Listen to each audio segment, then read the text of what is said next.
शंकर जी भगवान के बिना रहते नहीं।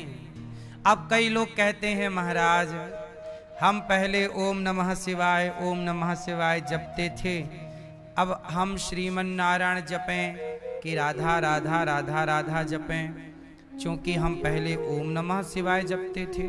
तो भक्त लोग कंफ्यूज हो जाते हैं कि हम कहीं श्रीमन नारायण जपने लग जाएं, राधा राधा जपने लग जाएं, तो कहीं शंकर जी नाराज ना हो जाएं, क्योंकि हम वही जपे हैं अभी तक, शिव ही शिव जपे हैं, ओम नमः शिवाय ओम नमः। मैया ओ पीली मैया काहे खड़ी हो मेरी माँ, बैठ जाओ। ओ सफेद बहन,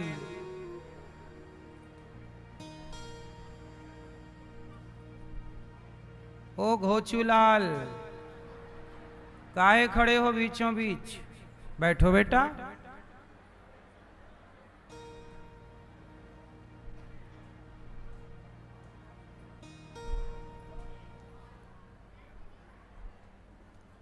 सुनो क्या कह रहे थे हम, घोचूलाल ने भुला दिया है। शंकर जी क्या बन गए, और बन ही नहीं गए, कन्हैया के कर कमलों में आ गए। ओम नमः शिवाय जपें कि राधा राधा नारायण नारायण जपें। सुनो, भगवान शंकर किसका नाम जपते हैं, जब काशी में कोई मरता है तो उसकी मुक्ति होती है, सुना होगा आपने। काशी में मरने वाले की क्या हो जाती है, अच्छा काशी में मुक्ति तो होती है, सुना है कि शंकर जी आके कान में मंत्र देते हैं। तो बता सकते हो आप लोग कि शंकर जी काशी में मरने वाले के कान में कौन सा मंत्र देते हैं, कौन सा मंत्र देते हैं? ये बात तुलसीदास जी ने बताई है। तुलसीदास जी कहते हैं कि जासु नाम बल शंकर काशी, देत सबहि सम गति अविनाशी।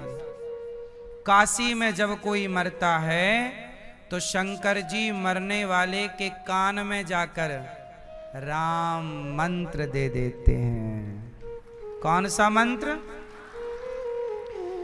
तो काशी में मरने वाले के कान में राम बोल दिए तो उसकी क्या हो गई? हाँ, तो शंकर जी भी राम राम जपते हैं, कृष्ण कृष्ण जपते हैं, हरि हरि जपते हैं, नारायण श्रीमन नारायण जपते हैं। तो शंकर जी का मंत्र जपते थे। जब शिव का जाप कर लोगे, शिव की भक्ति कर लोगे, तब ही भगवान श्रीमन नारायण की भक्ति प्राप्त होगी। बिना शिव की कृपा के भगवान कृष्ण की, राम की, श्रीमन नारायण की भक्ति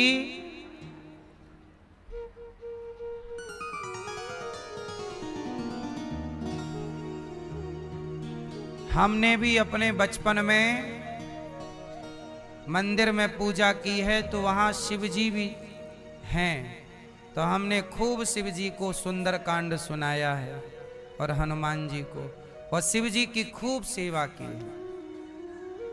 जब तक मंदिर में हम पूजा करते थे तो हमारे भोलेनाथ चमकते थे, चम चम चम चम।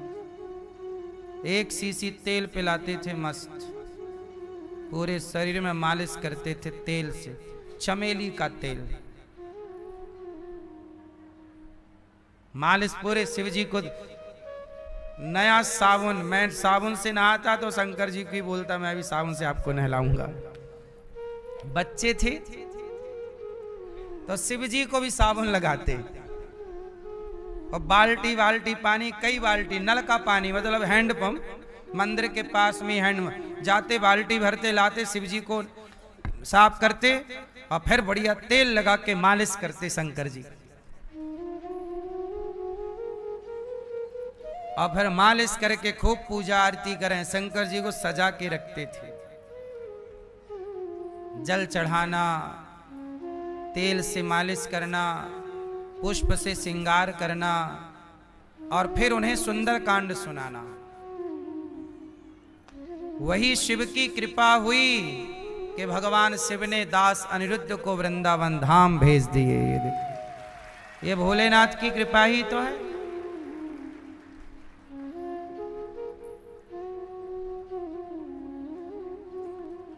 जब आप निष्ठा से अपना काम करते हैं, हम लोग बचपन में मंदिर के पुजारी थे। जिस मंदिर की पूजा हम लोग बचपन से करते थे, समय से पूजा करना, समय से भोग लगाना। 6 बजे सवेरे मैं पूजा करके मंदिर से बाहर आ जाता था। 4 बजे मंदिर में 4:30 बजे में 4 बजे उठ जाता था। ये तब की बात है जब मैं 12-14 साल का था। ये दास 4 बजे उठ करके बिना किसी के कहे, पिताजी ने एक बार आज्ञा दे दी कि मंदिर की पूजा तुम्हें करनी है जी। फिर दोबारा पिताजी को बोलना नहीं पड़ा। 4 बजे उठना, जाके नल में नहाना, साफ खुद को शौच आचार से मुक्त करके स्नान करना, और फिर शिवजी को नहलाना।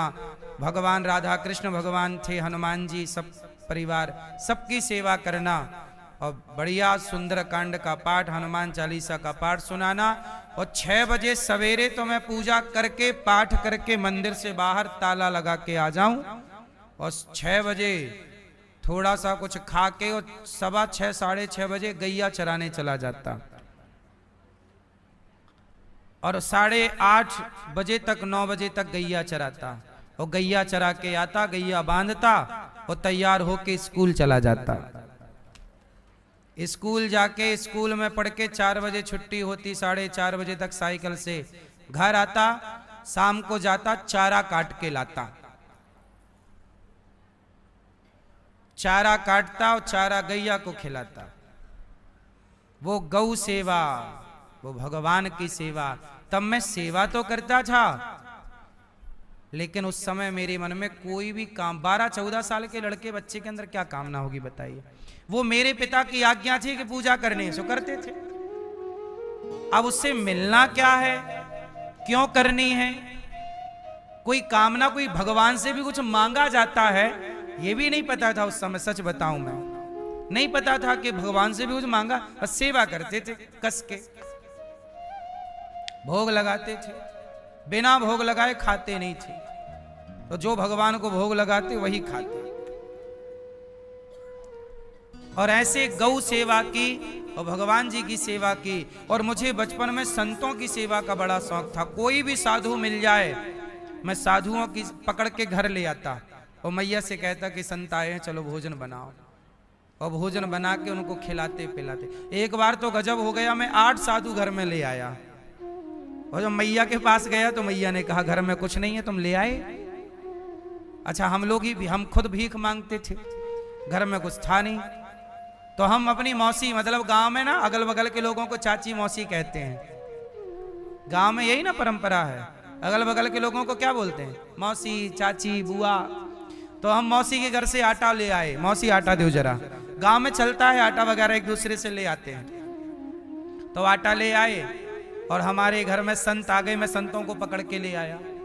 वो जा रहे थे, संयोग से ऐसा हुआ कि मैं मंदिर में बैठा था, सड़क के किनारे मंदिर था। सवेरे सवेरे गांव में नहीं, मंदिरों में जाके बैठ जाते। गांव के लोग मंदिरों के पास बैठे रहते, सवेरे शाम नुक्कड़ पे बैठे रहते गांव में, मंदिरों में। तो गांव के लोग, सर्दियों का मौसम था, मंदिर में बैठे थे, सुबह का टाइम था, मैं भी बैठा था। सुबह नहीं, लगभग 11-12 बज रहे होंगे। मतलब खा पी के ना लोगों का नियम था, खा पी के थोड़ा टहलते तो मंदिरों में जाके गपशप करते। तो लगभग 11-12 बजे का टाइम था, हम लोग बैठे मंदिर में गपशप कर रहे थे। तो वहां पे ना कुछ संत लोग निकले। तो 11 बज रहे थे और वो टाइम भोजन का था। तो संतों ने वहां पूछा, अच्छा वहां बूढ़े लोग बैठे थे, तो संतों ने उनसे पूछा कि भाई साहब इस गांव में भोजन मिलेगा हमें? हम 8-10 साधु हैं, तो साधु हैं तो भोजन मिलेगा। तो गांव के माल गुजार लोग बैठे थे, मतलब बड़े लोग जिनके पास पैसा है, बड़ा जमींदार लोग। उन्होंने कुछ जवाब नहीं दिया। मैं बोल पड़ा, हाँ हाँ साधु जी आओ, हमारे घर चलो, ये पास में ही है। अब कोई कुछ नहीं बोला तो मैं ही बोला। वो संत मांग क्या रहे थे कि भाई भूख लगी, कोई आप कराएगा भोजन? तो मैं बोला चलो। अब 12, अच्छा मैं भी घर से भोजन करके ही वहां आया था। अच्छा गांव में जल्दी भोजन हो जाता है, गांव में सवेरे 10 बजे तो आदमी खा पी लेता है। बोलो हाँ। और शाम का भोजन भी गांव में, ब्यारी भी जल्दी हो जाती है। तो मैं भी खा पी के आया था, धूप सेक रहा था। अब संत जी को ले गए, और जब संत जी गए उस समय हमारी मैया बर्तन धुल रही थी, खा पी के, मतलब कढ़ाई बढ़ाई पूरी फिनिश, भोजन भी बम। अब मैंने बोला कि 8 संत आए हैं, 8-10 साधु हैं। मैया ने कहा पूछ तो लेते, घर में छोड़िए कुछ खाने का। हमने कहा अच्छा ऐसा करो साधु जी थोड़ा रुक लेंगे, आप तब तक बनाओ। अच्छा मैया भी हमारी बोली ठीक है। मैं आटा मांग के, आटा भी नहीं था, आटा मांग के मौसी के यहाँ से ले आए। घर में गैया थी सो दूध था, तो थोड़ा चावल की खीर बना दी मैया ने। और आटा आया तो घी था तो पूड़ी सेक दी। तो पूड़ी, सब्जी, आलू की साग और खीर, 3 आइटम बना और संतों को हमने परोसा। हम भी लगे जल्दी जल्दी बनवाने, हम काट, कुछ मैया कुछ हम, 2 ही जनी करके और बढ़िया तैयार किया, संतों को पवाया और संतों को भोजन कराया। यथा योग जो हमसे बना, 5 रुपए 10 रुपए जो हमारी उस समय कैपेसिटी क्षमता थी, संतों को कपड़ा वस्त्र उड़ा करके दक्षिणा दी और संतों से प्रार्थना की कि आपके भोजन में जितना हमसे बन पड़ा, आपकी सेवा यही, हम लोगों के यहाँ यही है। संतों ने कहा कि बेटा बहुत अच्छा लगा भोजन, भगवान तुम्हें सुखी रखे। जब संतों को मैं भोजन परोस रहा था तो सच बताऊं मेरे अंदर ये भाव तब जाग गया कि मैं बड़ा होऊंगा तो अन्न क्षेत्र चलाऊंगा और ऐसे ही संतों की खूब सेवा करूंगा। संत भोजन करेंगे मैं देखूंगा। मुझे बचपन से संतों की सेवा का मन था और वो संतों की सेवा का फल था कि उन संतों के आशीर्वाद से मेरे मन में तब भाव जागा कि मैं बड़ा होकर संतों की सेवा अन्न क्षेत्र चलाऊंगा। और वही सपना बिहारी जी ने दास का पूरा किया। देखो आज यहाँ हजारों संत भक्त जन भोजन करते हैं।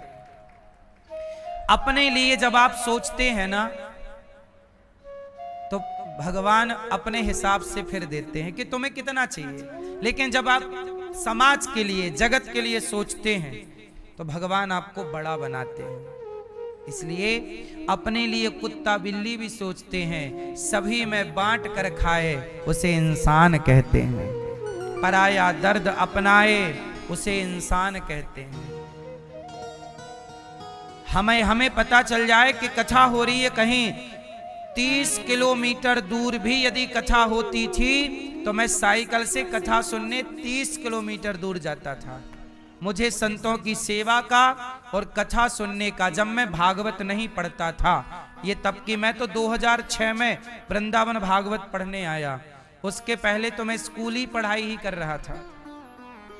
उस समय कभी सोचा नहीं था कि भागवत पढ़ेंगे, भागवत सुनाएंगे आपको, ये सब सेवा होगी, कभी सोचा नहीं था।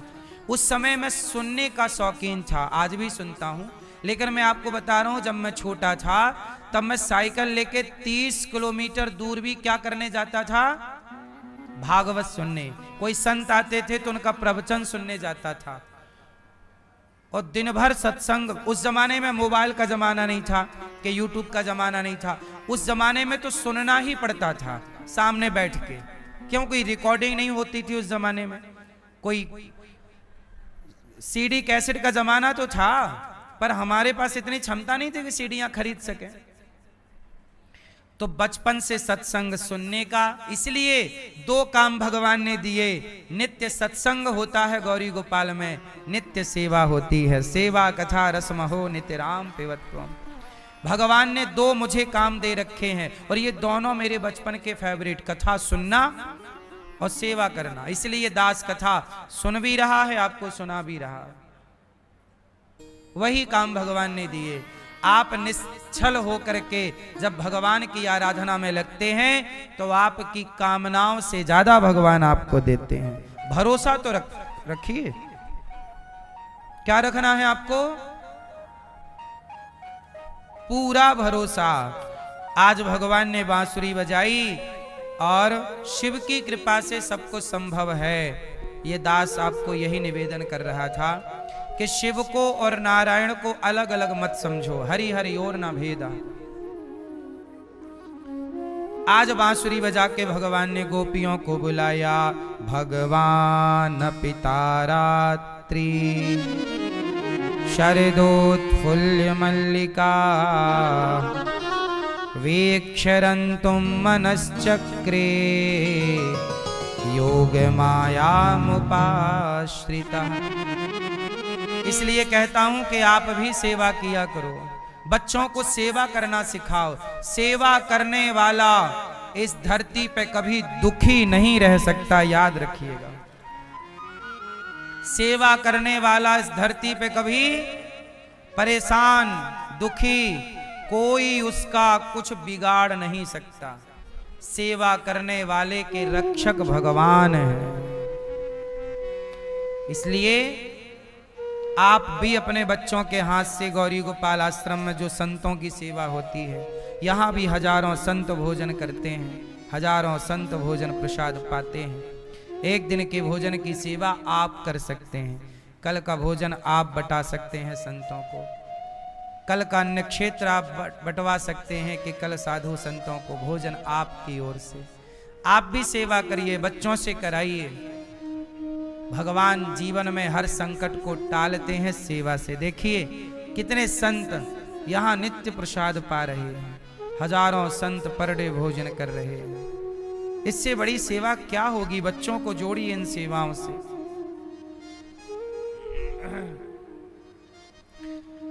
कहते हैं पानी बाढ़े नाव में, बोलो पानी बाढ़े।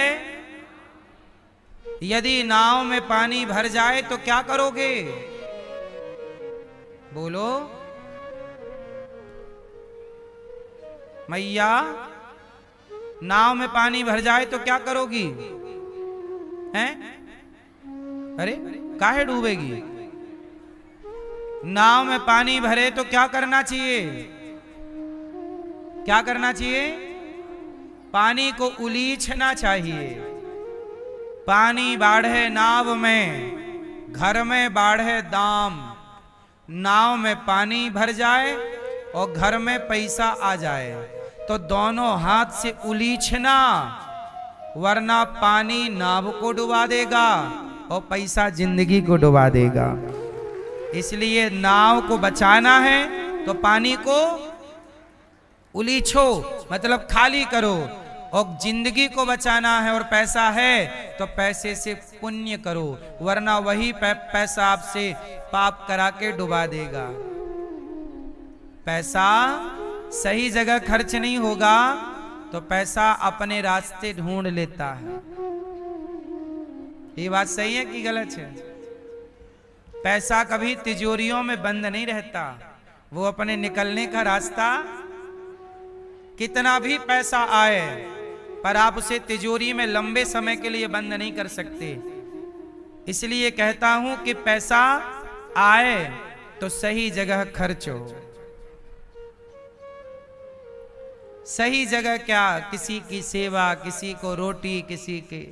अब यहां 25 अप्रैल को गरीब परिवार की बेटियों का लगभग 21 बेटियों का यहां विवाह है। पैसा आए सही जगह लगाओ।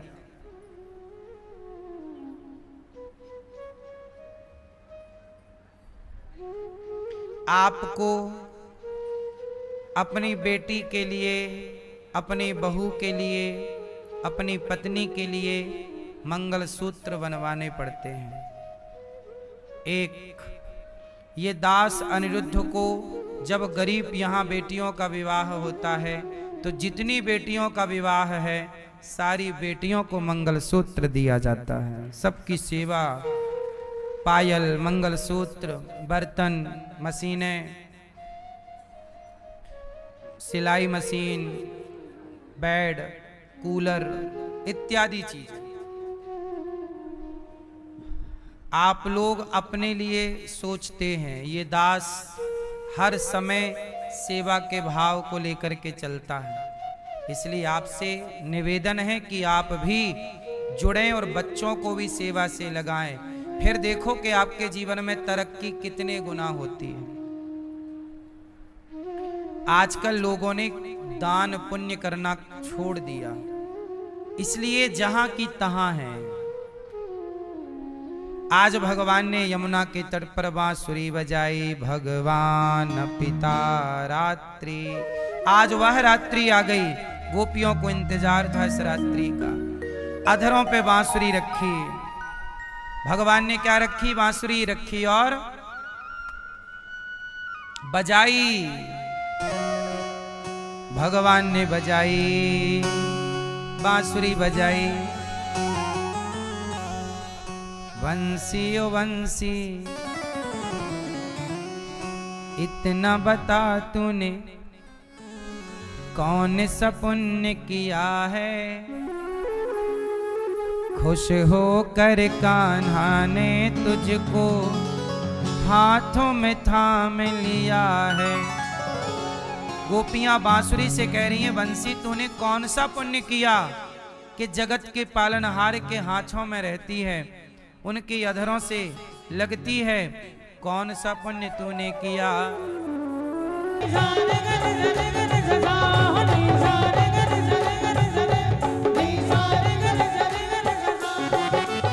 सोने चांदी की होती तो क्या से क्या कर जाती, बांस की होकर के मुरली तो है इतना तड़पाती। सबको वश में करने वाली, सबको वश में करने वाली, श्याम को वश में किया है। सबको वश में करने वाली, श्याम को वश में किया है। खुश होकर कान्हा ने हमको हाथों में थाम लिया है। वंशी बोलो ना, वंशी बोलो ना, वंशी बोलो ना, वंशी बोलो ना।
मुरली की धुन जिसने सुनी है,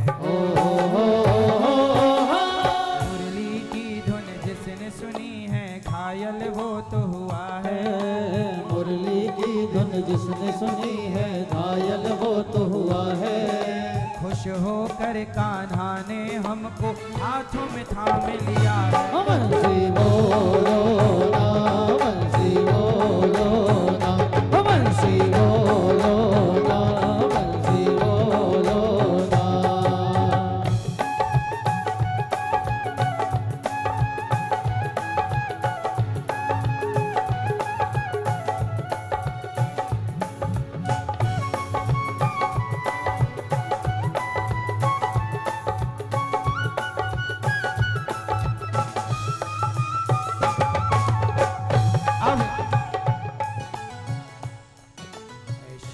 तेरी बंसी पागल कर जाती है। शाम तेरी बंसी पागल कर जाती है। और मुस्कान तेरी मोहन घायल कर जाती है। मुस्कान तेरी मोहन घायल कर जाती है। और सुनो, सोने की होती तो क्या करती ये बंसी। सोने